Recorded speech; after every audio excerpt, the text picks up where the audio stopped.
Syria में जो हो रहा है उस पर पूरी दुनिया की नजरें लगी हुई हैं।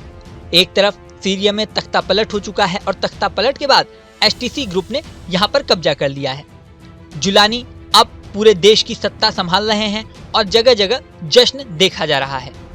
एक तरफ सीरिया के लोग जश्न मना रहे हैं कि असद की दशकों पुरानी सत्ता खत्म हो गई, वहीं दूसरी ओर सीरिया के ऊपर नया खतरा मंडरा रहा है। इजराइल ताबड़तोड़ हमले करने में लगा हुआ है। 250 से ज्यादा एयर स्ट्राइक इजराइल कर चुका है।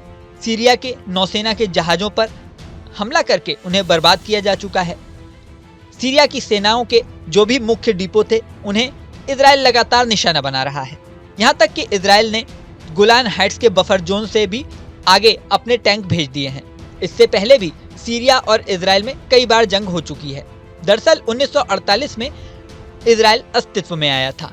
उसके बाद इजराइल की कई बार अरब देशों से जंग हुई। इजराइल की जितनी बार भी अरब देशों से जंग हुई, हर बार सीरिया अरब देशों के साथ था। हर बार उसने इजराइल के खिलाफ जंग की।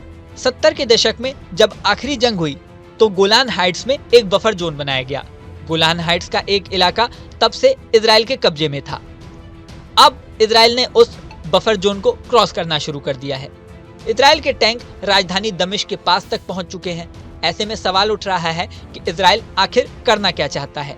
कतर, इराक और सऊदी अरब जैसे देशों ने इजराइल के ऊपर सवाल उठाए हैं। उन्होंने कहा है कि इजराइल साम्राज्यवादी और विस्तारवादी नीतियां अपना रहा है, सीरिया में अपनी सेनाओं को आगे भेज रहा है। हालांकि इजराइल के विदेश मंत्री ने कहा है कि ये सिर्फ तात्कालिक कदम है, ये हम लोग अपनी रक्षा के लिए उठा रहे हैं। दरअसल कई अंतर्राष्ट्रीय विशेषज्ञों का मानना है कि सीरिया और इजराइल की सीमाएं मिलती हैं। सीरिया इतनी बार इजराइल से जंग कर चुका है कि अब इजराइल ये सोच रहा है कि किसी भी तरह अपने आप को सेफ जोन में लाया जाए।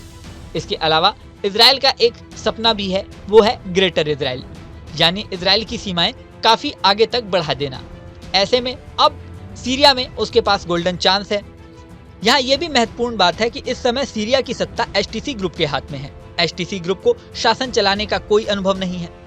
एचटीसी ग्रुप का समर्थन तुर्की करता है। तुर्की से ही एचटीसी ग्रुप को हथियार और साजो सामान मिलता है। अब सवाल ये है कि तुर्की आखिर अब क्या कदम उठाएगा। एचटीसी ग्रुप को किस तरह के निर्देश दिए जाएंगे।